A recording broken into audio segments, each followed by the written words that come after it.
Hello students, आज मैं आप लोगों को डेवलपमेंट बायोलॉजी में डेवलपमेंट बायोलॉजी का एक्सपेरिमेंट बता रही हूँ, जिसमें हम आज study of development of chick embryo with the help of whole mounts हम चिक डेवलपमेंट के स्टडी करेंगे, जिसमें हम डिफरेंट डेवलपमेंटल स्टेजेस लेंगे चिक की, जैसे कि हम 18 hours chick development, 21 hours, 33 hours, 48 hour, 72 hour और 96 आवर्स। मीन्स धीरे धीरे चिक का डेवलपमेंट कैसे शुरू होता है, और इसकी शुरुआत हम 18 घंटे से शुरुआत हम करेंगे।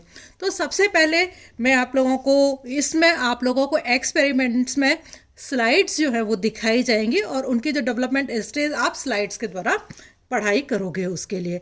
तो सबसे पहले मैं आप लोगों को बता रही हूँ 18 आवर्स चिक डेवलपमेंट क्या होता है। तो 18 आवर्स चिक डेवलपमेंट की जो अवस्था है मुर्गी के भ्रूण के विकास की, वो इसमें प्रिमिटिव स्ट्रिक जो है वो हमें दिखाई देने लगती है, न्यूरल प्लेट जो हमें दिखाई देती है इसके अंदर, नोटोकॉर्ड हमें इसके अंदर दिखाई देता है, एरिया ओपेका और एरिया पेलिसिडा जो हमें दिखाई देता है, और प्रो एम्नियन वाला पार्ट जो है वो हमें इसके अंदर दिखाई देता है। तो खास जो है इसके अंदर पहचान जो है इसकी न्यूरल प्लेट का पाया जाना, हैंसन नोड्स का पाया जाना, एंड प्रिमिटिव जो स्ट्रीक है उसका पाया जाना होता है। ठीक है, नाउ दूसरी जो डेवलपमेंट स्टेज है वो हम पढ़ेंगे 21 आवर्स स्टेज।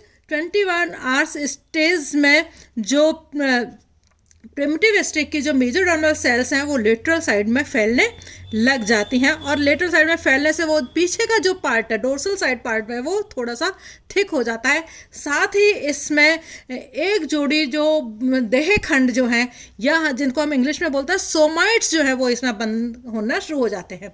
जो सोमाइट्स बनने की प्रक्रिया है वो 20 घंटे का, चिक एम्ब्रियो जब 20 घंटे का हो जाता है तब से बननी शुरू होती है, और उसके बाद में हर एक घंटे पर एक जोड़ी जो सोमाइट्स या देह खंडों का निर्माण उसके अंदर होता है। तो देह खंडों की संख्या या सोमाइट्स की संख्या को गिनकर भी हम मुर्गी की कौन से घंटे की अवस्था है इसकी पहचान बता सकते हैं। ठीक है, तो 20 घंटे में एक वो सोमाइट का निर्माण जो है इसके अंदर होता है, तो 21 घंटे में क्या है, एक जोड़ी जो सोमाइट है वो हमें यहाँ पर इसके अंदर दिखाई देने लग जाता है। ठीक है, न्यूरल प्लेट तो हमें यहाँ पर दिखाई देती है, न्यूरल ग्रूव जो है उसका विकास इसके अंदर हो जाता है, प्रिमिटिव गट और फोर गट जो है उनका डिफ्रेंसिएशन जो है वो इनके अंदर हो जाता है, हैंसन नोड हमें दिखाई देती है, और एरिया ओपेका और एरिया पेलिसिडा जो है वो हमें दिखाई देने लगते हैं। थर्ड नेक्स्ट जो है इसके अंदर इंक्यूबेशन के 24 आवर्स के सोमाइट स्टेज। मैंने आपको बताया था कि हर 20 घंटे में पर एक सोमाइट बनने लग जाता है, तो जाहिर है 4 घंटों में 24 घंटे में कितने सोमाइट्स की संख्या हो जाएगी, कितने देहखंड बन जाएंगे, 4 देहखंड बन जाते हैं। तो 24 घंटे की अवस्था को हम इसके अंदर पाए जाने वाले जो 4 देहखंड हैं या सोमाइट्स हैं उनके द्वारा भी हम इसको पहचान सकते हैं। और लैब में अपने 28 घंटे की स्टेजेस हैं, तो जाहिर है उसमें 28 घंटे की स्टेज में जो सोमाइट्स की संख्या है वो कितनी होगी, 8 सोमाइट्स की संख्या जो है वो इसके अंदर होती है। तो 20 घंटे के अवधि के भीतर ही जो प्रिमिटिव स्ट्रिक है उसका निर्माण पूरा हो जाता है, और गैस्ट्रुलेशन की जो प्रोसेस है वो भी 20 घंटे के अंदर पूरी हो जाती है, और लगभग एक दिन पूरा होते होते जो एम्ब्रियोनिक और एक्स्ट्रा एम्ब्रियोनिक रीजन्स हैं वो उनमें क्लियरली डिस्टिंग्विश वो हो जाते हैं। एरिया ओपेका में जो मेजोडर्मल सेल्स हैं वो छोटे छोटे ग्रुप्स में इकट्ठी हो जाती हैं, जिन्हें हम ब्लड आइसलेट्स कहते हैं। ठीक है, इसके अलावा इनके में जो एरिया वेसिकुलोसा भी इसके अंदर दिखाई देने लग जाता है, एंड जो जो प्रिमिटिव नर्वस सिस्टम है वो एक तंत्रिकीय प्लेट के रूप में हमें जो दिखाई देने लग जाता है, और इसमें न्यूरल फोल्ड्स और न्यूरल ग्रूव्स जो हैं वो भी हमें दिखाई देने लग जाते हैं। न्यूरल फोल्ड्स, न्यूरल प्लेट ये भी हमें दिखाई देने लगा है, सोमाइट्स जो हैं वो इसके अंदर दिखाई देने लग जाते हैं। तो 20 घंटे में जो एम्ब्रियोनिक क्षेत्र का जो अग्रभाग है वो अर्धचंद्राकार न्यूरल फोल्ड्स में हो जाता है, तो इसको हम क्या कहते हैं, हेड फोल्ड भी इसको हम कहते हैं। ठीक है, नोटोकॉर्ड जो है वो एक छड़ के रूप में विकसित हो जाता है और इसमें न्यूरल ग्रूव जो है हमें क्लियरली दिखाई देने लग जाती है। तो खास पहचान जो है इसकी वो है इसके अंदर 20 से 24 घंटे में 4 सोमाइट्स का इसके अंदर पाया जाना, न्यूरल प्लेट्स का फुल फैल जाना, इसकी जो खास पहचान है। नाउ 33 आवर्स डेवलपमेंटल स्टेज में 33 आवर्स डेवलपमेंटल स्टेज में जाहिर है इनमें जो सोमाइट्स की संख्या है वो कितनी हो जाती है, 22 सोमाइट्स की संख्या जो है वो इनके अंदर 12 जोड़ी जो सोमाइट जो हैं वो इनके अंदर हो जाते हैं। इसके द्वारा हम इसको पहचान सकते हैं। मीन्स यदि इन सोमाइट्स को हम गिनेंगे या देही खंडों को हम गिनते हैं तो इनकी संख्या कितनी होगी, 33 घंटे में 12 इनके सोमाइट्स की संख्या होती है।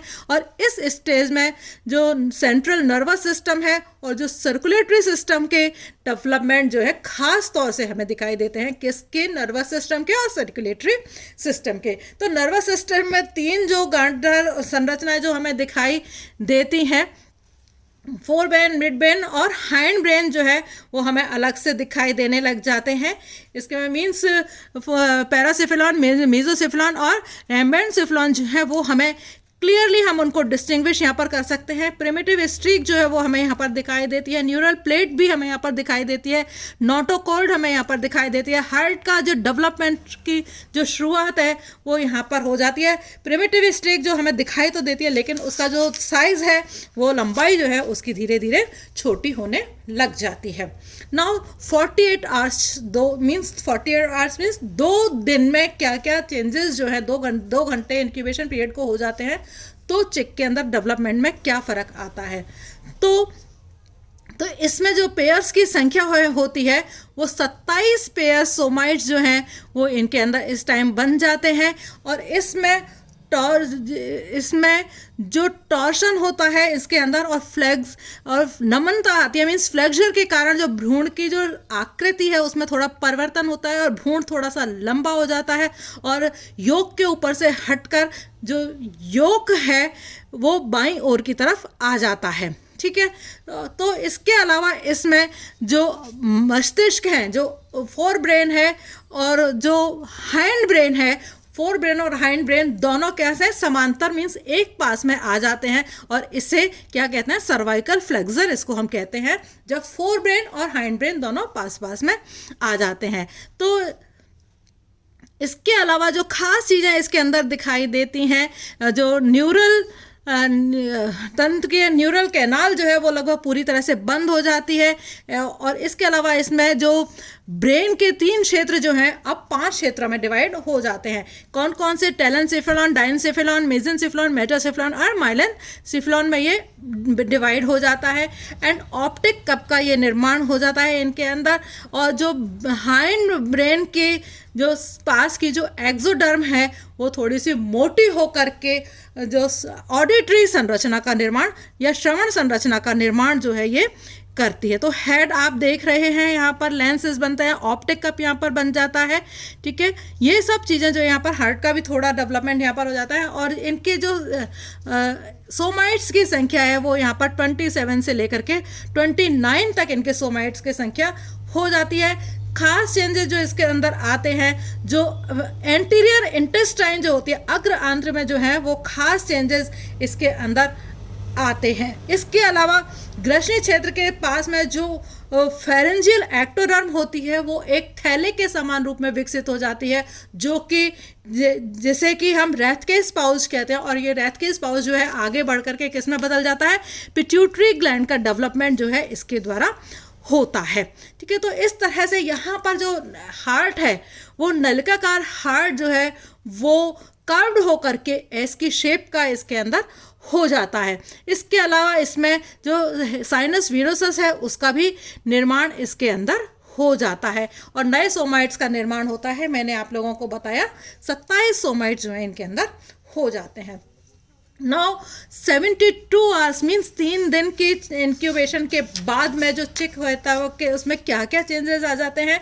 खास मीन्स पहचान जो है 36 जोड़ी देहखंड, सोमाइट्स जो है इसके अंदर देहखंड कितने हो जाते हैं, 36 हो जाते हैं। इसके अलावा टॉर्शन होता है इनके अंदर, और इनकी जो संरचना है 90 डिग्री एंगल पर, ये जो एम्ब्रियो है वो 90 डिग्री के एंगल पर घूम जाता है। ठीक है, इसके अलावा इसमें ऐंठन की वजह से जो हार्ट का आगे वाला भाग जो है वो घूम जाता है, लेकिन पीछे वाला जो पोस्टीरियर पुच्छिया या कॉडल भाग है वो सीधा ही रहता है। एंड योक पर वेस्कुलर रीजन जो है वो वहाँ पर हो जाता है। एंड 4 जोड़ी विसरल क्लेफ्ट्स जहाँ विकसित हो जाते हैं। ऑडिटरी वेसाइकल जो बनना शुरू हुआ था वो यहाँ पर क्लियरली दिखाई देने लग जाता है। एंड लिम्बर्ड्स जो है वो वहाँ पर दिखाई देने लग जाती हैं।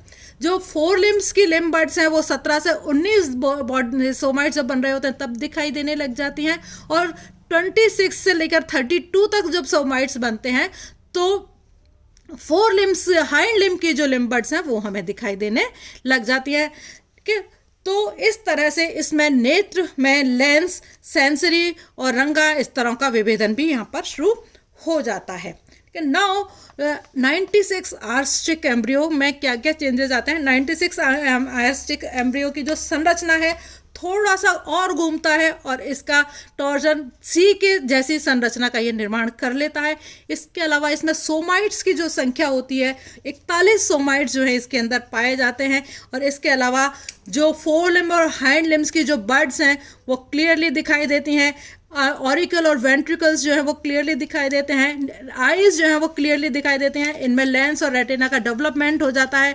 डाइजेस्टिव ग्लैंड, यकृत और अग्नाशय का विकास हो जाता है। परिसंचरण तंत्र जो है वो सुविकसित हो जाता है। नर्व्स जो है वो दिखाई देने लगती हैं। क्लोइकल अपर्चर जो है यहाँ विकसित हो जाता है, और फेफड़ों व श्वास नलिका की जो बर्ड्स हैं वो भी यहाँ पर सुविकसित हो जाती हैं। तो इस तरह से आप लोगों को एग्ज़ाम के अंदर डिफरेंट डेवलपमेंटल स्टेजेस की जो स्लाइड्स हैं वो आपको दिखाई जाएंगी, उनको बताई जाएंगी। आपको उनको पहचानना होगा कि वो किस घंटे की बनी हुई स्लाइड है, और फिर आपको उसके ऊपर डायग्राम बनाना होगा और उनके कमेंट्स जो हैं वो आपको लिखने होंगे। Thank you.